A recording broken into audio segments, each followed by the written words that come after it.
Celtic Myths and Legends by T.W. Rolleston, Chapter 2, The Religion of the Celts. Symbolic carvings at New Grange. The stones are all raw and undressed, and were selected for their purpose from the riverbed and elsewhere close by. On their flat surfaces, obtained by splitting slabs from the original quarries, are found the carvings which form the unique interest of this strange monument, except for the large stone, the spiral carvings, and one other at the entrance to the mound. The intention of these sculptures does not appear to have been decorative, except in a very rude and primitive sense. There is no attempt to cover a given surface with a system of ornament appropriate to its size and shape.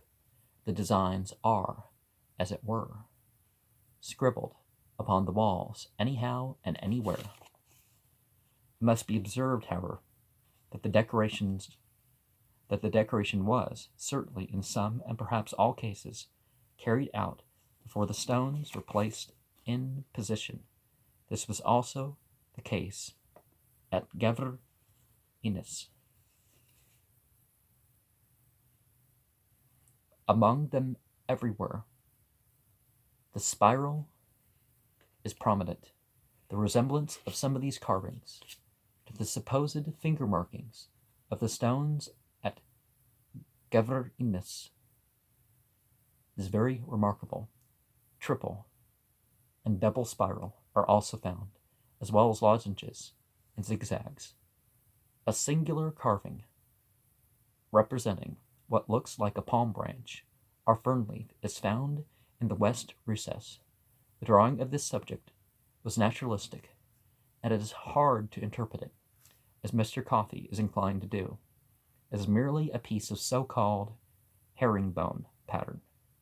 A similar palm leaf design, but with the ribs arranged at right angles to the central axis, is found in the neighboring tumulus of Douth at Loughrew, and in combination with the solar emblem, the swastika, or a small altar in the Pyrenees, figured by Bertrand. Now, there's a swastika painting over there. Native American symbolism. There's been some swastikas dreamed. Even under the so-called Third Reich, we do not have inherently racist meaning with the swastika. It was the same symbol of, well, we see something good is coming.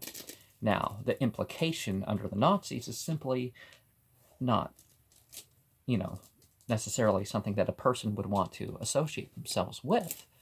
But let's not demonize a symbol because of the involvement of Christianity. Do we have to demonize the cross and be so foolish as to think that every cross that we find in history must somehow be either Christian or a presage of Christianity? Oh, well, they were expecting Christianity. I was raised in a church where we were taught that the Jews really taught Christianity, but they didn't accept Christianity. They wrote something else in. But it's a problem because they still accept the so-called Old Testament. And the Old Testament, even in its Catholic Septuagint, then you're looking at, it wasn't the full 24 books that were in Greek. It was only 5 in the Jewish version. But they did have the Tanakh. But you don't find anything really in the support of the theology of Christianity except by derivative sort of measures. So, well, I got off on a tangent, but anyways, symbols have various meanings and uses to people, and let's regard that. There's no good symbol, no bad symbol. Well, except the symbols of God, obviously.